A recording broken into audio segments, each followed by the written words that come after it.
thanks for joining us today for another visit with Tony Khan, this time to discuss the Full Gear pay-per-view event coming Saturday night from the Prudential Center, home of the Red Hot New Jersey Devils. Just some quick housekeeping in the interest of time and giving as many opportunities to as many people as possible. Please try to refrain from asking two-parted questions, and let's try to keep everything focused on Full Gear. And as Robin mentioned, please make sure your phone is muted. So I'm going to turn it over to Tony for some opening thoughts, brief thoughts, and then we're going to open the lines and possibly your texts for some questions, okay? So Tony, opening thoughts? No, I really appreciate everybody doing this, and I want to make sure to allot as much time as possible for everyone's questions. I think it's going to be a great pay-per-view show. If there's anything that we haven't covered by the end of the call that I think needs to be addressed, then I'll jump in, but I want to allot you as much time as possible to talk about what should be a great show on Saturday night. All right, Tony, thank you. So we're going to start with John Alba from Podcast Heat, and after John, we're going to go with Randy Zelia from Backsport Page. John, you're up. Tony, thank you for taking the time. Welcome to the great state of Jersey. We saw the announcement for the return of the Elite last night on Dynamite, and it got a huge reaction, and it's going to be a hell of a match with them and Death Triangle. I just was curious if you could provide us now with any insight as to what the process of getting them cleared and ready to go out of the investigation was like for this event, and how was that determined ultimately? Well, I can't comment on the investigation at this time, but I would comment on their wrestling status, that the Trios Championship, they were the winners of the World Trios Championship Tournament at All Out, and the title was vacated in Buffalo, and we crowned the Death Triangle as champions, and they've gone on, I think, to be great champions. And really, I believe they are arguably the two greatest trios in the history of AEW, and they have a rivalry that goes back many years, and even in some ways predates AEW with the Young Bucks and the Lucha Brothers. And I believe Kenny Omega and Pac have one of the great singles rivalries in AEW also, and the trios have had great matches across singles, tags. On the Homecoming episode of Dynamite, January 1st, 2020, they had an amazing match. Of course, not long after that, Kenny Omega and Pac had a classic Iron Man match. I believe it was February 26th of 2020 in Kansas City. And then, of course, the Young Bucks, their ladder match, All Out 2019, with the Lucha Brothers, and their cage match at All Out 2021 with the Lucha Brothers, I think are classic matches. And I can't wait to see the Trios match. So from a wrestling standpoint, I think it sets up to be very exciting, and I think people are really excited to see Kenny Omega and the Young Bucks back.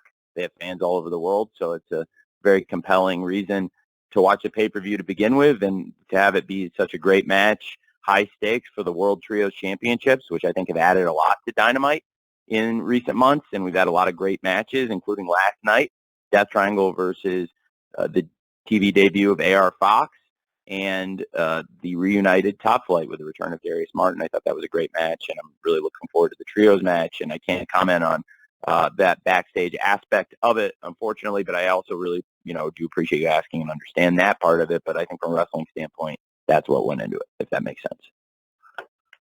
All right. Thanks, John. Thanks, Tony. As promised, Randy Zelia from Backsport Page is next, and following Randy, I will have a write-in from Kenny McIntosh of Inside the Ropes. Randy. Hey, Tony, thank you very much for taking the time. I really appreciate it. Sort of a two-part question about Full Gear here. One, was there any hesitation on doing a pay-per-view in New York where the WWE has sort of been a mainstay? And was there any, any statistical change you wanted to make, since the last few pay-per-views were on a Sunday and you're moving this one back to Saturday? Well, Full Gear has traditionally been on Saturday, and we've done that since the beginning, and I think it makes sense to avoid another business I work in closely, which is the National Football League, which is the powerhouse in Q4 on Sunday nights. So Full Gear's actually always been a Saturday night pay-per-view. That's part of the fun, and we do the other shows typically on a Sunday. But this one we run on a Saturday, and it's at least nice for me. The Jags on bye week, so it worked out very well.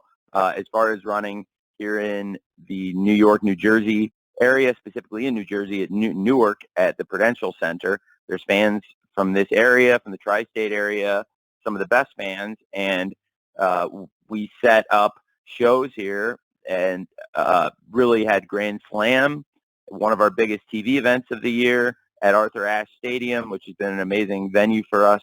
And then, of course, AEW Full Gear, this show Saturday night, which is such a stacked event. They've both been huge financial successes from a live event standpoint and a commercial standpoint. I expect Full Gear will be a big success on Saturday night.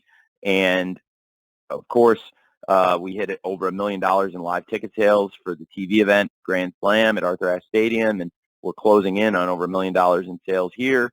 And, frankly, there were major cost savings that people, might not think about in routing everything mostly in the Northeast. And that's why there's been so many shows in the Northeast recently, because we saved millions of dollars between Grand Slam and Full Gear, which were both big financial successes, $1 million tentpole shows.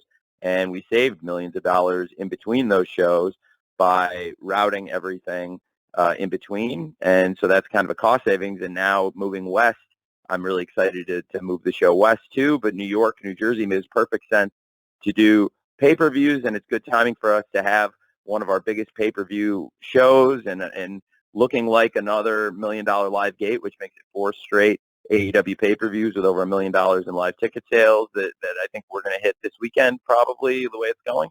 Very close. And then, now good timing for us to move west after, what was in many ways an economical tour here.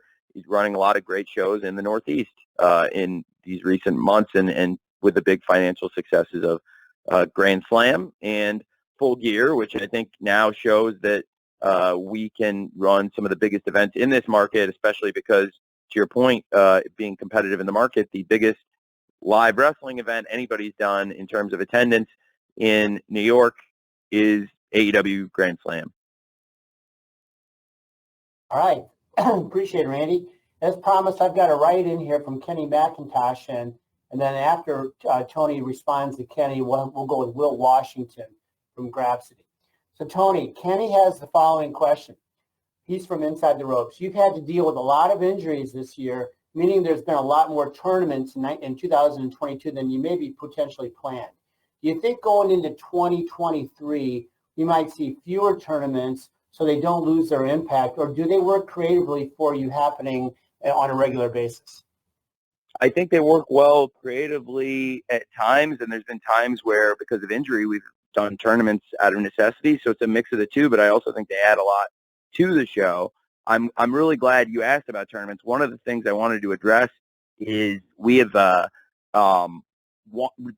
AEW Eliminator tournament that's happening right now actually was impacted by injury, and it was a real injury. We were not able to clear Ricky Starks to wrestle last week, and he is somebody that is a great wrestler in the tournament, and certainly I did not just want to have Lance Archer move on and face Brian Cage by forfeit.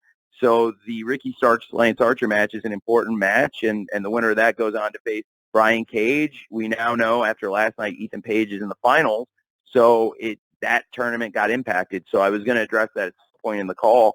That is really in the hands, to some extent, by the doctors, but also just out of everybody's hands, because truly we could not clear Ricky to wrestle last week, so it set that tournament schedule behind. So I think what is going to happen is, of course, on Rampage, we've announced that Ricky Starks versus Lance Archer, and the winner of Archer versus Starks will wrestle on the 0 hour against Brian Cage. And then the winner of that match on the 0 hour will then go on to Wednesday Night Dynamite in Chicago, which is doing very well, by the way. That's outselling our last trip to Wintrust Arena, and looking like a great event on Wednesday night, the evening before Thanksgiving, a great tradition that we started in Chicago.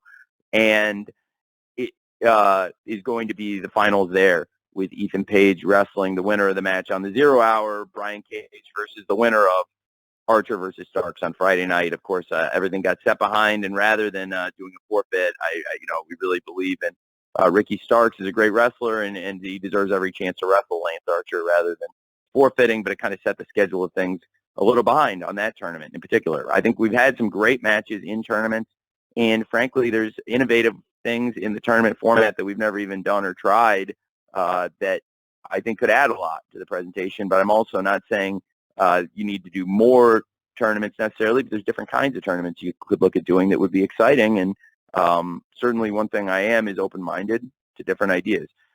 And that's kind of my thoughts on it, but I think, tournaments can be good in wrestling. Thanks. Thanks, Tony. Thanks, Kenny, for that question. Will Washington, you are up next. Will is with Grapsody, and will be followed by John Orchiola from Screen Rant. Will? Guys, can you hear me? Hey, Will. Yep. All right. Hey, Tony. So one of the concepts introduced to AEW here in 2022 was the interim championship. We saw Cody Rhodes have a bout of COVID, and Sammy Guevara was crowned interim TNT champion. CM Punk went down with a foot injury, and Jon Moxley was crowned interim champion. But those were situations that were all resolved relatively quickly. On this card, we have Toni Storm defending the interim world title against Jamie Hayter, which has been in interim status since Thunder Rosa announced her injury in August. Thunder Rosa, though, has recently stated in multiple interviews that she doesn't anticipate being ready to go until 2023 at the earliest. So given that we've seen other titles, such as the Trios titles and World titles, stripped recently, was there any consideration going into Full Gear in crowning a lineal world champion, especially given how active Toni Storm has been as a defending champion? Yes, it's something we have considered, and, it's something to consider. And I'm, still weighing the pros and cons. Thunder Rosa is a great wrestler, and it's unfortunate she's injured, and it's kept her out a long time, but it's not an easy situation. And, I try to take everything on a case-by-case basis, and, trying to give Thunder Rosa every opportunity to come back and defend the championship. But if eventually you would have to crown a lineal champion, to your point, and it's a great point. Appreciate it, Will. Thanks, Will. John Orchiola from Screen Rant, you are next, and I will follow John with the writing question from Chris Mueller of Bleacher Report. John.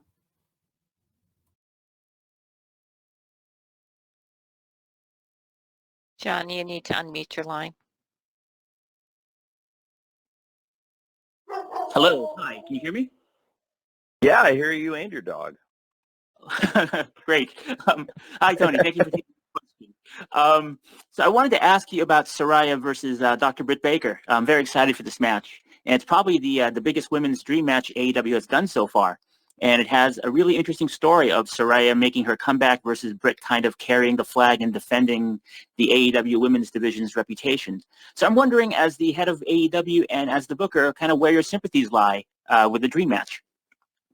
Well, I'm certainly hoping for and expecting a great match, and I think we have every reason to expect something great when Saraya returns to the ring. It's a great story. She's been out of wrestling, and many people thought she would never return to the ring. It's very compelling, and ever since she arrived in AEW at AEW Grand Slam in September, she's been on a collision course with Dr. Britt Baker.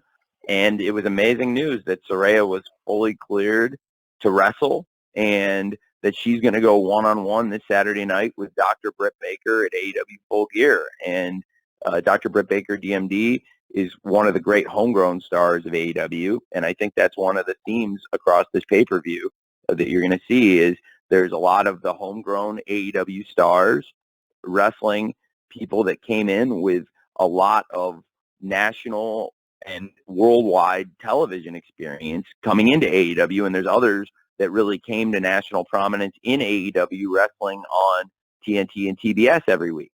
And that's a great example of it. And I think Saraya is somebody who's arrived in AEW with an amazing, compelling story, and each of them is very different. They're not all on the same side. These aren't just one. There's not like everyone coming in are the terrible people, and everyone here are the greatest. It's very compelling people in this match. Dr. Britt Baker is somebody who's really worked her way into this position. When AEW started, we saw firsthand that Britt was willing to go the extra mile, and she's been injured at times in matches and fought through. She's had her nose broken several times. She's been in some of the bloodiest, most barbaric matches in pro wrestling. Dr. Britt Baker is a savage, and she's somebody that's willing to go to war for AEW and for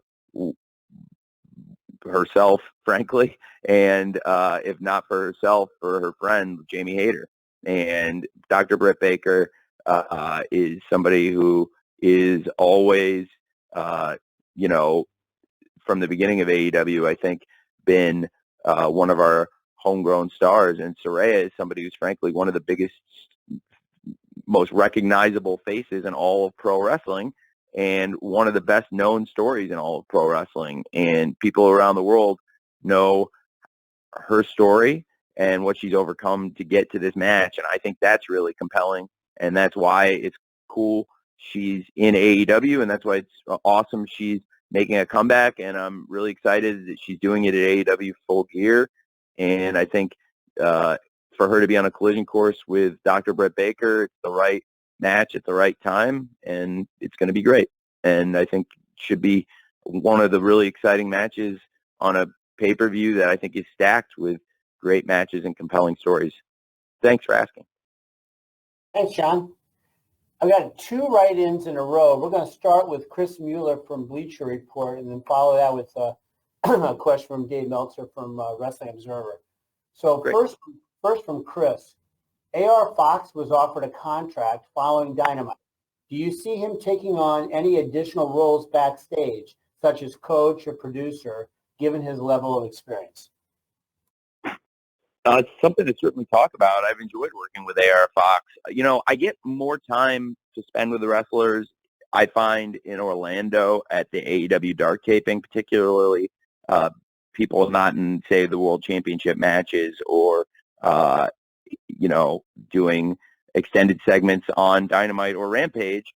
You get to spend more time with younger wrestlers or people from the independent scene at the AEW Dark tapings. And I really enjoy those, and I've gotten to spend a bit of time with AR Fox in Orlando, and for the coaches and myself, we have more time to develop people, to do projects. It reminds me of Tuesdays at Daly's Place in the old pandemic era where we did a lot of dark matches, and a lot of people who've been prominent and are involved in this card, like the Acclaimed and Powerhouse Hobbs, were really their runs in AEW were born out of those Tuesday dark tapings in Daly's Place. And now we do these Saturdays, primarily the weekends, in Orlando. And I've gotten to spend some time with AR Fox, and I really like him. And he had a match there with Dante Martin, and I thought it would be a great match. And coming out of it, I told him I really liked it. And it made me think they could be a great team. And then he had a great match with Ray Phoenix on also there, but this time in the arena with more fans. And he's had these great matches on YouTube, and it made me think that on TV, maybe if you paired him up with Dante and then add the extra surprise element, the return of Darius, that could be a great matchup for the Death Triangle in a trios match. And those are the kind of exciting matches we like to have on Wednesday nights on TBS every week live on Dynamite. And I think that's what AEW is all about. And AR Fox fits the kind of great wrestling we like to present, and he seems like a great person from my experiences with him. So I would certainly be open to that. But I know a lot of our wrestlers have benefited from his coaching, and I've enjoyed working with him. So it's a great thought. Thanks, Chris. Dave Meltzer from Wrestling Observer has a question. I'm going to give you in a minute here, Tony. Brandon Thurston from WrestleNomics will follow. So Dave gets to the point here. Are there any plans for an Owen Hart tournament in 2023? Yes, I do plan to do the Owen Hart tournament in 2023. I would like to continue my great relationship with Dr. Martha Hart and her family. Oj Hart recently attended the Jaguars-Broncos game at Wembley Stadium. I really like Oj. He's a tremendous guy. And Martha and the whole family, they're great. And we loved having them in AEW, and the Owen Hart tournament tradition will continue. I hope hopefully it'll have more great matches. Some of the matches last year are still some of my favorite matches in AEW this year. I thought there were some really good ones in that tournament, and I think we can do some really compelling things next year also with the Owen Hart tournament. And I'm very excited to collaborate with Dr. Martha Hart again. She's a tremendous person. And I really appreciate Chris Jericho facilitating that connection several years ago, actually, during the pandemic. We did a lot of work, and I think came out in many ways. A lot of the things we worked to achieve in the pandemic benefited us when we came out. And, those Zooms we did with Martha really paid off.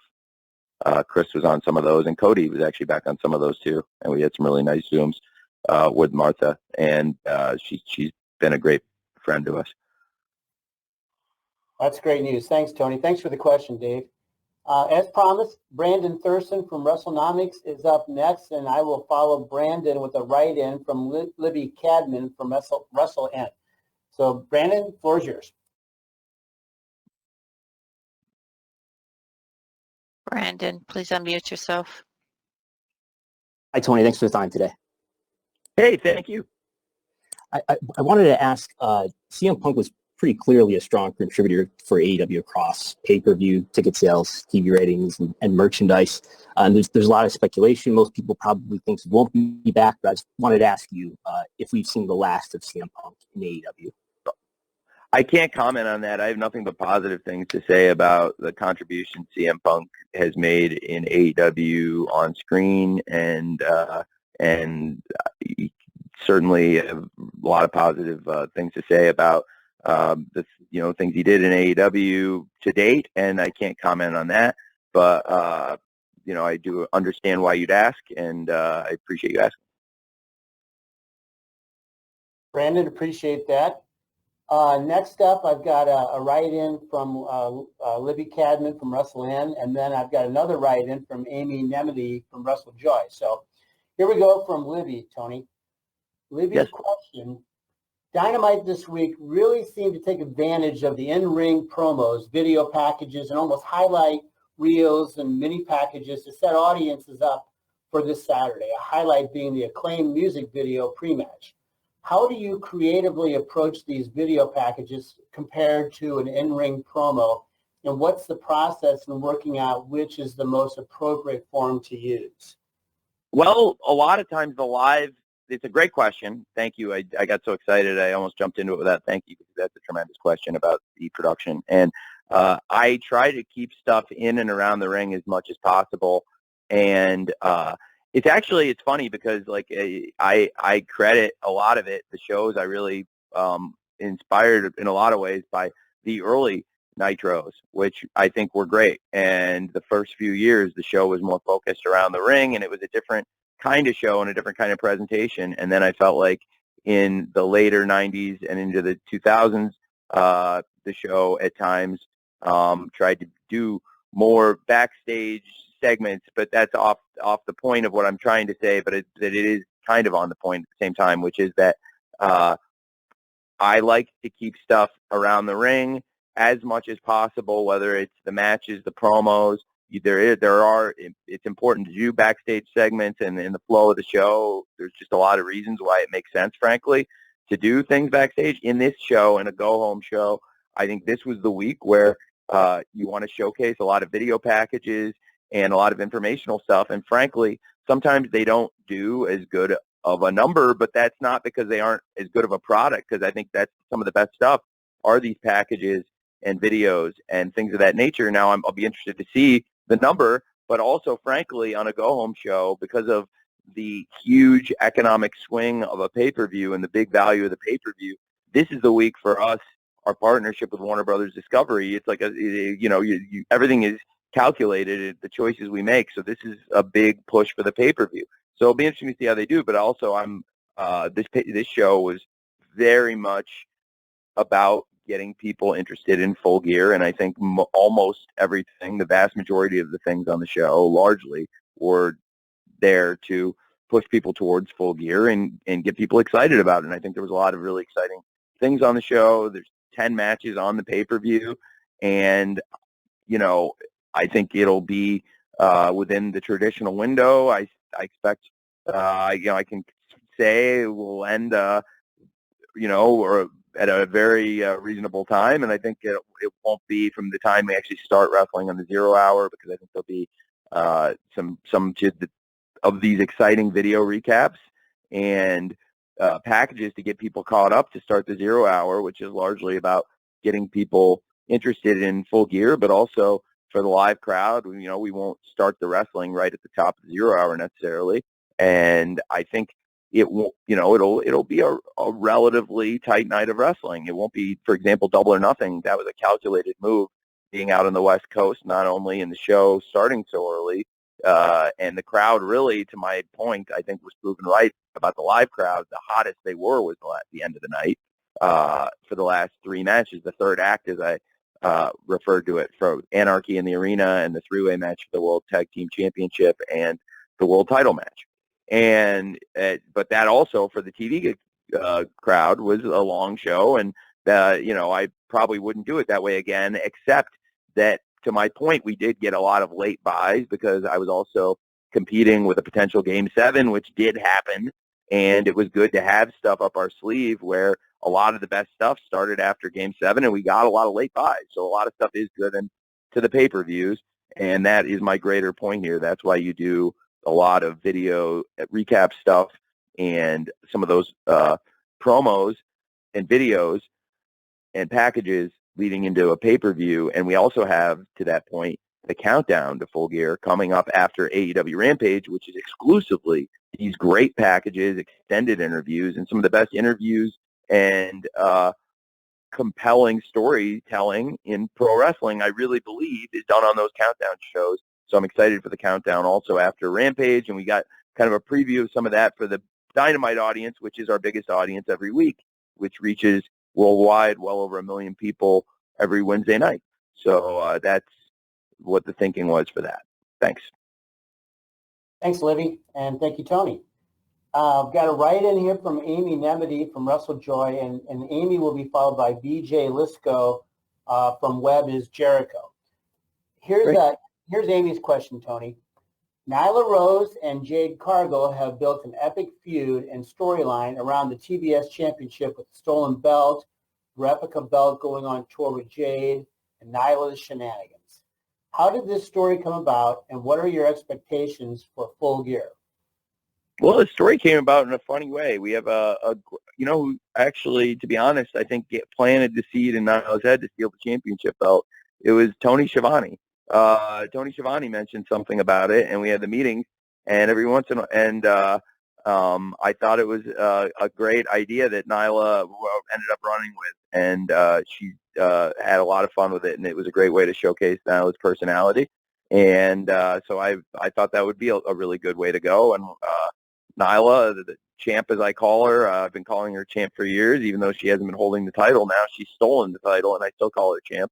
But she took the title, took the ball, and effectively and ran with it, and it's been a lot of fun. And Jade Cargill is, to date, unbeaten, but I think Nyla Rose represents the toughest struggle she's going to have to date. But for Nyla, who's used to being the most powerful, toughest woman in the ring in most of her matches, now certainly finds herself with quite a rival in Jade, and it's been great. So it's been a great rivalry, and it's something I wanted to get on the show. And the first person who ever mentioned it was actually Tony Schiavone in a meeting, and I thought it was great. That's how it came to be. And that's a good example of somebody with a good idea, and that I'll do, and try to pick the best ideas and then try to work them into the shows as we can. And one of the great things about AEW Full Gear, there's 3 women's matches on the pay-per-view that all have compelling stories of their own, and they're all different. 2 championship matches, one that's a personal rivalry, and really much more than a personal rivalry, a very great story of the homegrown superstar Dr. Britt Baker, former world champion, taking on Saraya, who's been a champion all over the world and is making such a inspiring comeback to pro wrestling. So 3 great women's matches on a great pay-per-view that has 10 great matches and should have something great for everyone. I think there's 10 great matches, and they're really all different for the most part, with great stories of their own, including Nyla Rose versus Jade Cargill for the TBS championship. And we'll find out who the real TBS champion is on Saturday night. Thanks for asking. Thank you, Tony. BJ Lisco from Webb is Jericho. And then we will follow BJ with the write-in from Dominic D'Angelo from Ad Free Shows. BJ, you're up. Hey, Tony. My question is in regards to FTR, who, have been having one of the best years of really any tag team in recent memory. But they don't have a match on Full Gear as of right now, and they didn't have one on Grand Slam either. And I was just wondering, is the reason they're not part of Saturday's show that they're being positioned perhaps for the last Ring of Honor pay-per-view, and also maybe as like flag bearers for the Ring of Honor brand once presumably a TV deal is in place? Thanks. I would love, first of all, to showcase FTR as much as possible. I have so many great wrestlers in this company, and it gives me a lot of thought about creating more content, not only under the AEW banner, certainly also possibly under the Ring of Honor banner, but just looking at it, the AEW roster, and FTR, one of the greatest teams in the world, and obviously that makes them one of the best teams on the AEW roster by default. I think they're one of the greatest teams in the world, and we have a roster with some of the best teams, and they were in a great position, certainly in that number one contenders match right there. I think we have some other great tag teams. Certainly Swerve Strickland and Keith Lee have come in as free agents and reformed a team they had on the independents and have been a dominant tag team. They were also great world champions this year. They ended up coming out ahead in that match by hook or by crook. And now we see Swerve and really Keith, I think, both have been two of the best free agent signings we've had ever. And this year in 2022, we've had some free agent people, including Keith Lee, Swerve Strickland, Tony Storm's another great example. People who've come in and been very impactful and significant. And I think, FTR are a great example of that also from a couple of years ago that have come into AEW and have been very successful. They've had a great run in AEW. Of course, last week, they were on AEW Dynamite last week in a great 8-man tag, and they won the opening match, which had a great audience, and they were a huge part of that, teaming with the Acclaimed against Keith and Swerve and the Guns and kind of getting some measure of revenge on Keith and Swerve. It's a great tag team picture. FTR are a big part of it. They're also, to your point, a huge part of Ring of Honor and New Japan Pro Wrestling.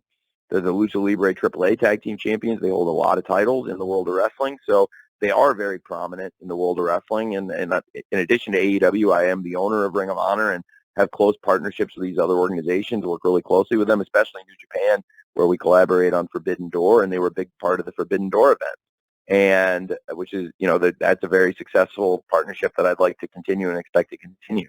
And with New Japan and Forbidden Door and collaborating, and FTR have been great champions for them, and they've been great champions for us with Ring of Honor and with AEW. So I would like to get many wrestlers, including, frankly, FTR, involved more and create more content for AEW and Ring of Honor so we can showcase more wrestlers, because I think we have, frankly, more than 3 hours worth of great wrestlers, and it's something that there's demand for, is more of these great wrestlers and more of these great matches. I have some thoughts on that in the presentation going forward that, are pretty compelling. And I think it's an exciting time in the pro wrestling business and in the content creation business. And AEW's got a great relationship with Warner Brothers Discovery, and now Ring of Honor is starting to dip the toe in the water effectively with Warner Brothers Discovery for the first time, collaborating on the pay-per-view events. Final Battle is happening December 10th. But right now, all hands on deck for me personally, and even for the Ring of Honor, frankly, with the Ring of Honor World Championship match, Chris Jericho versus Claudio Castagnoli versus Bryan Danielson versus Sammy Guevara on Saturday night. And for FTR, I just think they're two of the best wrestlers in the world, and I absolutely would love to showcase them. And I think they are definitely in the mix here. And I think the world of them for AEW and for Ring of Honor both, and I think they could be great. To your point, lead representatives for both promotions, for AEW, Ring of Honor, and for New Japan Pro Wrestling, for that matter. So it's great. Thanks, BJ. And we got a write in here, Tony, from Dominic D'Angelo, which is almost follows your last answer here. I want to after Dominic, we're going to go to Emily Hallweddle from Women's Wrestling Talk. So Emily, be ready. Dominic's question is the following: with Ring of Honor trying to establish itself as a brand and AEW stars fighting for television time, are you still solely responsible for all the bookings, or do you see a benefit in having one of your several strong minds around you contributing and building both brands? Well, I am responsible for all the booking. I make all the final decisions, that I put the formats together, and I solicit ideas from people backstage. And a great example is the one I gave before, like Tony Schiavone had a great idea. Nyla Rose ended up using his idea. She stole the championship, and but he was the first person who said it out loud in a meeting, and I ran with it. And then you get great ideas from wrestlers, and I have to take them all and mix them together. And it's not totally dissimilar from play calling, in sports and in, say, play calling football, for example. One person does have to make the calls, and a lot of people contribute to that process. And it's weeks of work, months of work, years of work that go into those ideas, and different people take them. And so much work goes into one snap. And there's countless snaps in a season, and each one of them is very important, and thousands of snaps in a season. And really, when you look at that and consider that, we have a great team of people, and I have to take everybody's ideas and figure out in 3 hours. Believe me, we got more than 3 hours worth of great ideas, and sometimes, you're trying to utilize different people, and I just try to pick the best stuff. And while nobody bats 1,000, certainly we try to put great matches on every Wednesday, and I think there are compelling reasons to watch Wednesdays and Fridays very often on, and I am responsible for that, and I think it does help keep consistency, actually, to the point that our boss, Mr. Zasloff, made yesterday. He made some great points. And I think AEW has thrived in what in some ways has been a challenging market. We're having like a really strong business year while the, traditional cable isn't saying like, hey, this is the all-time greatest year for cable, yet AEW is up year over year in our total viewership and in some significant demos like 18 to 34. And we're, year over year in the overall demo pretty close and way ahead of the cord-cutting numbers by a factor of probably 4 to 5. And I would say that in pay-per-view, we've shown that this is a really strong year. Not only have we been able to maintain strong buy rates, but also added a 5th event that was our biggest debut event ever, live events. We've had new heights in terms of our big events. We've hit this $1 million gate now. I'm hoping for a 4th straight pay-per-view, and also for our first ever time for a TV event for AEW Grand Slam, and also came very close to that number for many events like the Forum and Blood and Guts and other big TV events this year. So it's been a great year in many ways. In what other, in some other ways, for other people are finding this very challenging. And Mr. Zasloff, made this point that he's come in and they've been impressed by the talent, which I believe includes AEW. And, that's why I think we're getting these great opportunities. And, made some other great points about, the future of entertainment. And I think there's viability in our streaming content. And, some of the points he made about, the strong performers. I think they focus on the winners, and I really believe in the strategy, and I think we can be a big part of it, and we want to be a big part of it, and that's why we try to keep great matches coming on Wednesdays and Fridays. But to your point, that's one of the things he said was that the reason he wants a unified focus for DC, because that's the ultimate example of Warner Brothers Discovery, one of the strongest properties in the world. And it makes sense to have, in this case, 2 people, but one team, 2 people with a common vision that are working together. And one of the things he said was really, giving the example of Marvel, is having one person with a vision who leads the team and then makes the calls and puts everything together makes a lot of sense. And also, for stability reasons, I think it makes sense because I've been here from the beginning and, have thoughts, and a lot of the things that have been done here have been done here from the beginning for a reason. And we've been able to follow through on things like Hangman's story arc and Hangman, that great championship run as a team he had with Kenny Omega. And then, of course, Kenny Omega, his great run as champion and championship and great matches. And I can't wait to have Hangman back in AEW. Thankfully he's doing really well, and I am anxious and excited for him to return to the ring because he's a great wrestler, and that's a great example of a story that paid off over the years from the beginning of AEW.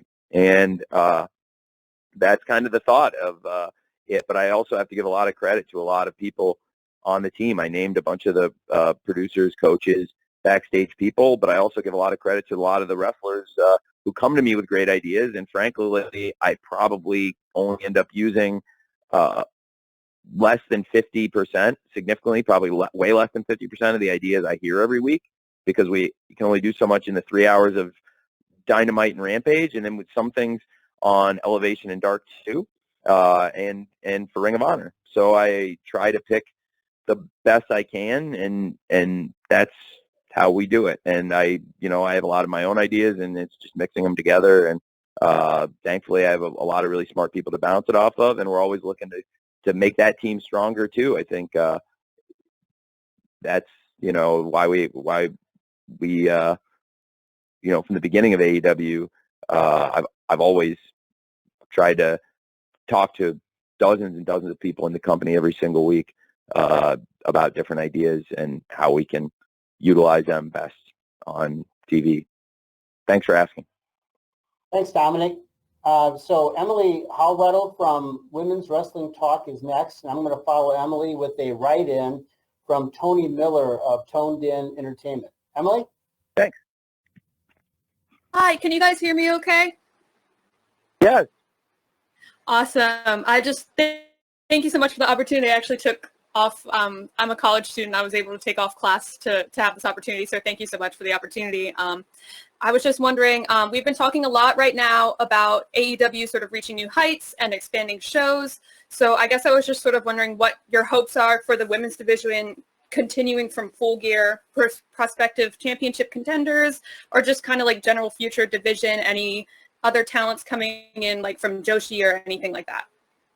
Well, it's a great question. I think this is one of the most exciting pay-per-views we've ever presented for many reasons, and I think it's some of the most compelling matches in women's wrestling we've ever offered, whether it's the interim world championship match, Toni Storm versus Jamie Hayter, the TBS championship match, Nyla Rose versus Jade Cargill, or the inspiring comeback story, Saraya returning against all odds in AEW to take on Dr. Britt Baker, DMD, the former world champion. I think it's a lot of great stories that have been told on TV in recent months, and it's all coming to a head on Saturday night at Full Gear. And coming out of Full Gear, we'll see where we stand out of all three of these programs and where all six of these women stand. And then there's some great women waiting in the wings. I thought, for example, Anna Jay was tremendous last night against Toni Storm. Anna Jay has got a great record this year. If you saw the stats, she's really somebody we want out there wrestling a lot, and getting her an opportunity to wrestle on TV she was somebody certainly I'd actually considered for that match. But also the Bunny is a great wrestler who she was out sick, but she's been out for a while. The Bunny and Penelope Ford are a great team. They've both been out injured, and I'm really anxious to get them both in. I think you've seen firsthand with the women's division last year, I really tried to showcase Penelope and the Bunny and Anna Jay and Ty Conti, all four of them in singles matches and in tag team matches, and it all culminated in a great street fight on New Year's Eve. It was one of my favorite matches all year on TV in AEW. On AEW Rampage, it was great. New Year's Eve street fight in Jacksonville. And I think going forward, all those women in addition to the great women on the pay-per-view, Willow Nightingale is somebody that's signed with AEW recently. I'm very excited about. There's a number of Joshi that, of course, I mean, Hikaru Shida is a former world champion, and Rio is a former world champion. Whenever they're around AEW, they're in the mix to be contenders in championship opportunities, and certainly a lot of other great wrestlers too that we look to scout and showcase in the future. Thanks. That's a great question.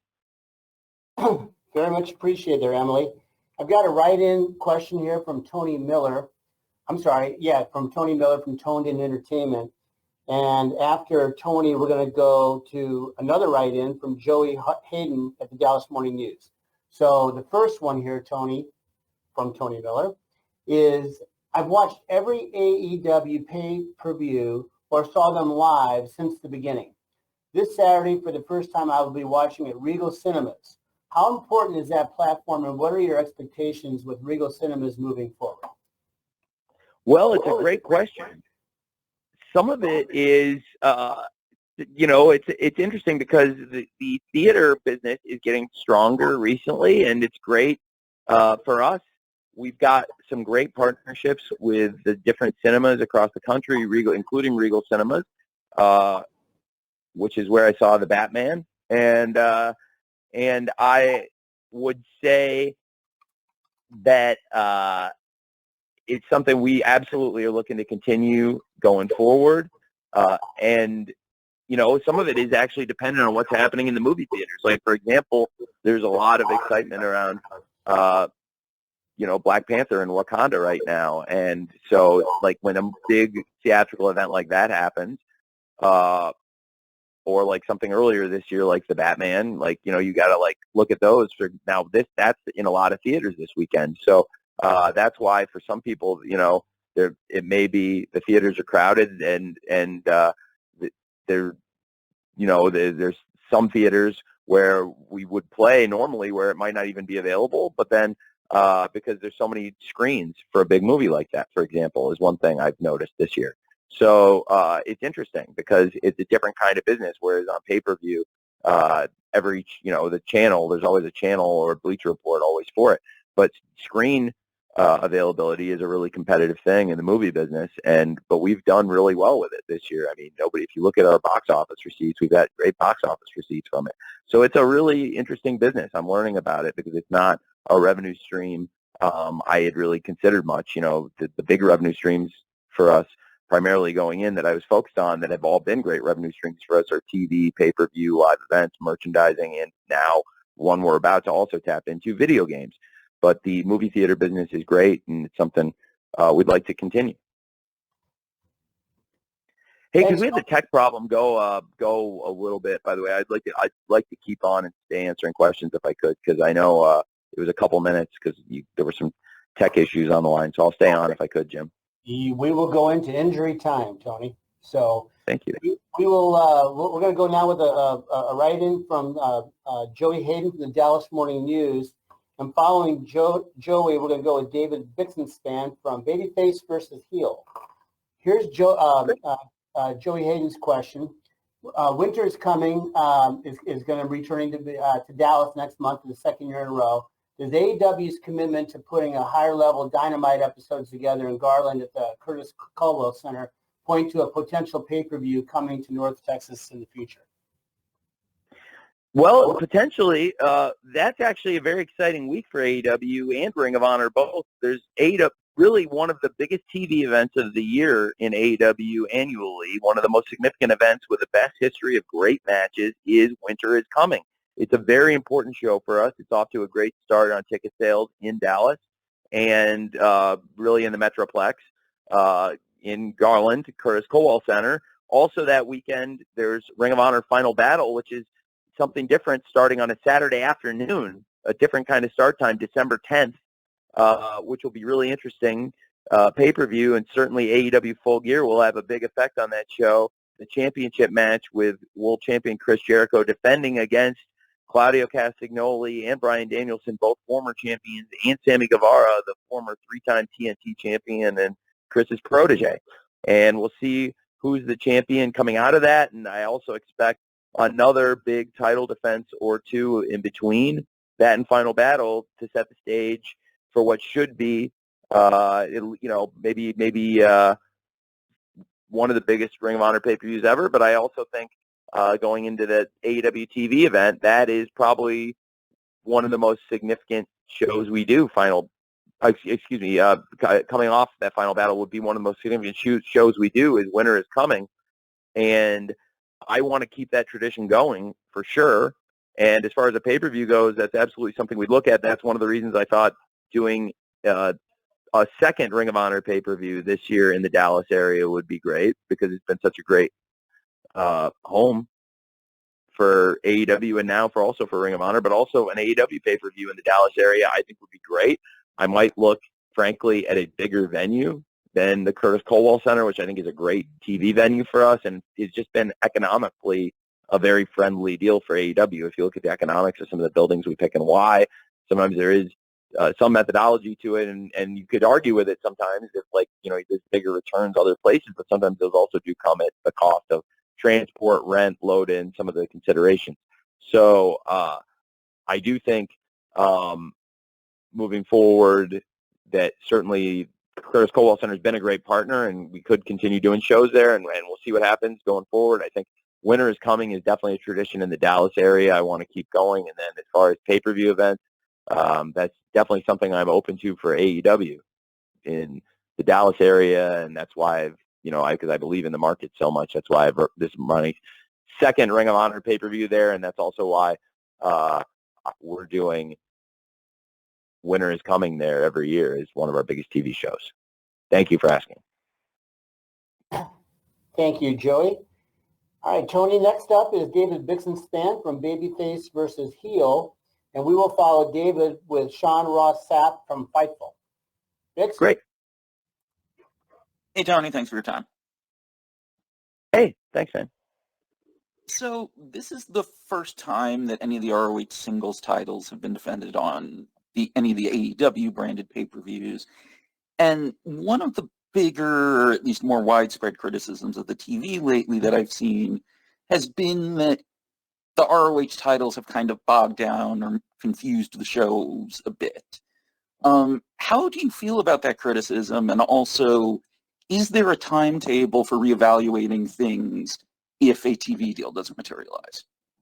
I think at the end of the year, certainly after Final Battle, we'll see where we are with it. But I do think some of the matches have been great, like Chris Jericho versus Bandito, and now this is a really significant match, with Chris Jericho versus Claudio Castagnoli versus Bryan Danielson versus Sammy Guevara. That's four of the big names in pro wrestling, four huge names in AEW, but also three men who've been the Ring of Honor World Champion against the man who's the three-time former TNT champion. I think it's possible. I'm open to different things, but I've been very also open that I'm very interested in weekly Ring of Honor television, in addition to what we're doing now with Warner Brothers Discovery, which is a very lucrative partnership and worth pursuing, because so far this has been, on a per-event basis, the greatest year in Ring of Honor pay-per-view history, and I've only done 2 shows, and I'm going on the third one. So there is a real revenue stream here, nobody can deny. Plus, the ticket sales also, I think, on a per-event basis, is probably also the best year Ring of Honor's ever had. So I would like to continue doing it, and I think there's clearly a business case for it in a way that it does not cannibalize AEW pay-per-view or live events. Now, as far as the TV show, there is only 3 hours to go around. That's why the people that we've showcased in these matches are the big talents. I got asked earlier on the call about FTR. Well, FTR have wrestled on pay-per-view a few times this year as the Ring of Honor Tag Team Champions. And Forbidden Door in a great match where they actually won the IWGP Heavyweight Tag Team Championship and became Triple Crown champions, where they hold 3 world titles in the world of pro wrestling, in which I have a pretty big influence, frankly, and have a lot of opportunities to showcase them. And now being able to have another platform to show one of the best teams in the world to an audience that clearly really appreciates them, and to the point that I got asked earlier on the call, Ring of Honor allowed me to feature FTR in a damn pay-per-view main event that was one of the best main events of the entire year on pay-per-view, FTR versus the Briscoes 2 out of 3 falls, in a match that I literally could not do in AEW. And believe me, I've tried. So, so I, and then, there's, the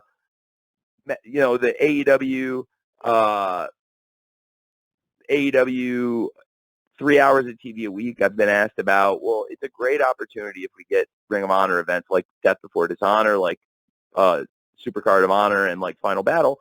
If we get these events built where they're self-sustainable, then yeah, I wouldn't use as much TV time on Dynamite or Rampage for them. But also when you have a champion like a Claudio Castagnoli, a Chris Jericho, Samoa Joe, FTR, those are people you want to showcase on the show, like, in my opinion. Mercedes Martinez also, when she's been healthy, she actually just got cleared yesterday, and she wanted to get back and do a Dark Elevation match to get warmed up ahead of Final Battle, because she hasn't wrestled in a bit off injury, and it was great for her to make a return, a hometown return, and excited for her to be back as champion ahead of Final Battle 2. Wheeler Yuta's a great wrestler that was a great champion, and now Daniel Garcia's a great wrestler, and they haven't really, the pure title has been more focused on Elevation and Dark, honestly. So, it's fair. It's fair to talk about, and I'll talk about any personal thoughts. They're all subject to opinions. That's one thing that is common across wrestling, soccer, and football, that, like, they're all businesses. So at some point, like, your opinions do need to translate to box office and revenues at some point, and that's the bottom line. But on the other hand, like, they are just opinions, and you can't fault anybody for having them. It's more about the accumulation of those opinions and the sum of the decisions you make. And then one thing, I think. And in this case, I think FTR, Samoa Joe, Mercedes Martinez, and Claudio Castagnoli, and now Chris Jericho going into this pay-per-view, and whoever of those 4 men comes out, I think would be a great champion for Ring of Honor going into TV, and we'll see what happens going into Final Battle. But I do think for next year I would potentially reevaluate that, because, yeah, I do want to keep the focus on the AEW championships. That's what the idea is. There's a great tradition of Ring of Honor. I thought that video package was very effective, showing a lot of the great champions in the history of Ring of Honor, including people who are in AEW, like Bryan Danielson and Claudio Castagnoli, Samoa Joe, but also some faces that are not in AEW at the moment, and and it was great to see. And so it was like, for me, I also have been a big believer in the people that hold those championships, and I think they earn those spots, and that's why I try to showcase them. But in this case, I just think that's a great match, and the tag match I also thought was a great match last night with those 4 men that should bode well going into the 4-way match. But it's a good question, something I'll definitely reevaluate going into the new year. All right, thanks, David. We're going to go till 10 minutes after the hour. Tony's got a break after that. So we're going to do 2 more questions. So let's keep an eye on the clock for everyone here. Sean Ross Sapp from Fightful is up next, and we're going to close with Nick Hausman from Wrestling Inc. Sean?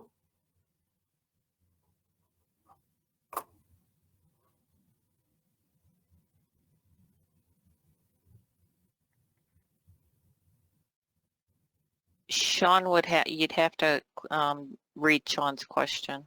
He doesn't have the audio. I apologize. I apologize. That's all right. My fault. What were the original plans for Saraya if she wasn't able to get cleared for an in-ring return? That's a great question. I think Saraya is one of the most recognizable faces in pro wrestling, and when she said she wanted to work together, I thought that would be an immediate win for AEW, and she told me she really believed she would get cleared. It had all been very positive, and it was all moving in that direction for her getting a full clearance, and to some extent, I took her at her word, and she's a great person. She's been great for us, and I expected she would get cleared, but if she didn't, then she had a number of ideas, and we had a number of conversations about all the different ways she's somebody who can be a great ambassador for AEW in addition to being a great wrestler for us this Saturday at AEW Full Gear on pay-per-view against Dr. Britt Baker, DMD. Fantastic. Okay, one more. And that's going to come from Nick Hausman from Wrestling Inc. to wrap it up. Nick, you good? Wait. Yes, can you hear me? Hi, Nick. Hi, Tony. Yeah. How you doing? Great. Thanks for asking. Was that it? Is that the Wonderful. question? Yep, I'm done. Bye. I'll see you later.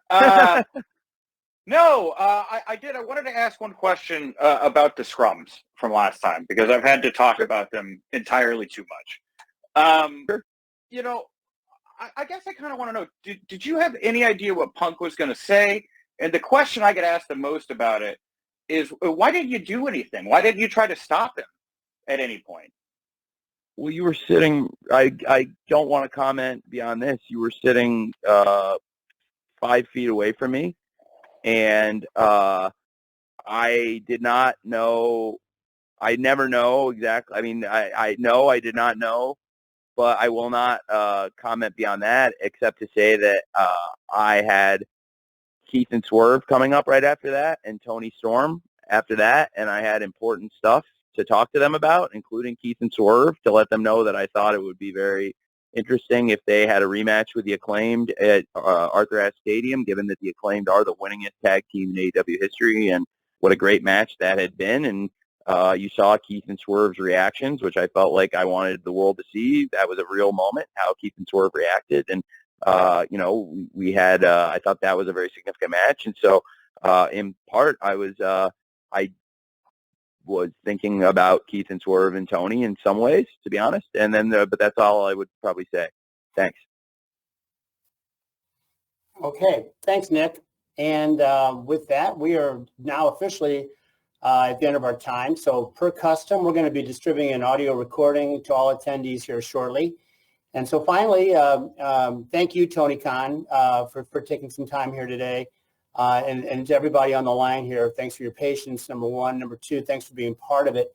You know, bears repeating, Tony and the entire AEW family is very grateful for your interest and commitment to AEW and professional wrestling overall. So on behalf of everyone at AEW, we wish you a great Thursday and hope to see you in Newark on Friday for Rampage and Saturday for Full Gear. Best wishes, everyone. Thank you.